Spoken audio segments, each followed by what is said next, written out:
just a moment here, but I just have to ask you first. We played the sound from Mitt Romney earlier. You know, I believe the word he used describing the Olympics and the preparation or lack thereof in terms of security is disconcerted. I'm just curious, how are the Brits feeling today, you know, over those comments? I thought he was absolutely right, wasn't he? I mean, it's no secret over here that for the last 3 weeks, the security around the Olympics has been a shambles. The outside firm they got in to run it has been all over the place. They didn't have enough people, and the army had to be drafted in. So Mitt Romney was only saying exactly what's been happening.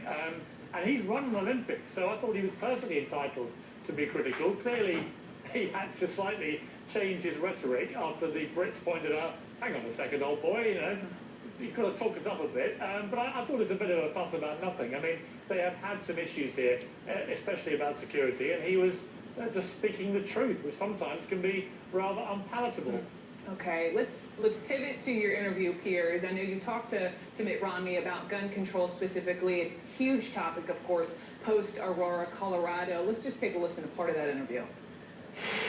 President Obama last night in a speech made a big speech which looked on the face of him, he's getting credit for this, looked like he was moving to change things, but actually when you studied the detail, hard to find a specific, we should change this law. If he called you up and said, look, we need to get together in the wake of this, as I say, the worst ever shooting, we need to get together, do a compromise deal that just makes it more difficult for people like this to evade the system, would you at least in principle be happy to have that conversation? Pierce, I don't support new gun laws in our country. We have a lot of gun laws now. We have background checks and other restrictions on gun ownership in our country. But as you say, we have 300 million guns in America. We have a second Amendment that protects the right of people to bear arms. I support that. I think that the effort to continue to look for some law to somehow make violence go away is missing the point. The real point has to relate to individuals that are deranged and distressed, and to find them, to help them, and to keep them from carrying out terrible acts. Timothy McVeigh, how many people did he kill with fertilizer, with products that can be purchased legally anywhere in the world? He was able to carry out vast mayhem. Somehow thinking that laws against the instruments of violence will make violence go away, I think is misguided. Misguided. Tell me a little bit more about that exchange, and also just for our viewers, I was reading this article in Time Magazine. We're going to be talking to the author of this piece, where I don't think a lot of people realize. We know that assault weapons ban, it elapsed. It wasn't you know, re-upped in Congress in 2004, but it was Mitt Romney as governor of Massachusetts who signed that into legislation on a state level. So why not nationally? Well, that's the point that I made to him and others have made to him. I mean, he doubled down very firmly. He does not want to see any change to gun laws whatsoever, despite what happened in Aurora.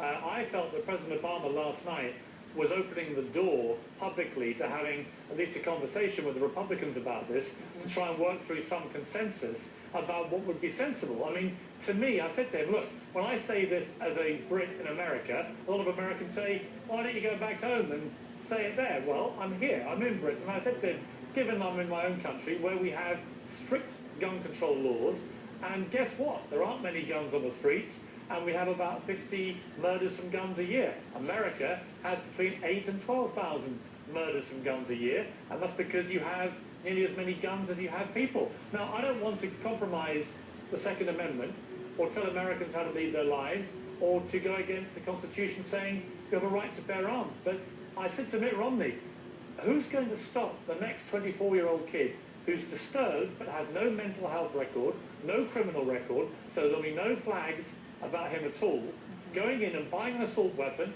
then buying a drum of 100 bullets that can be fired all within a minute? Right, it's ammunition as well. Because the law currently won't do that. He doesn't want to change anything. Give me one more nugget, Piers, out of this interview, and then we'll talk about when it airs. I thought the most emotional bit, actually, having Anne Romney there, I also had a private conversation with her. Just behind me over here is the equestrian centre for the Olympics, and she had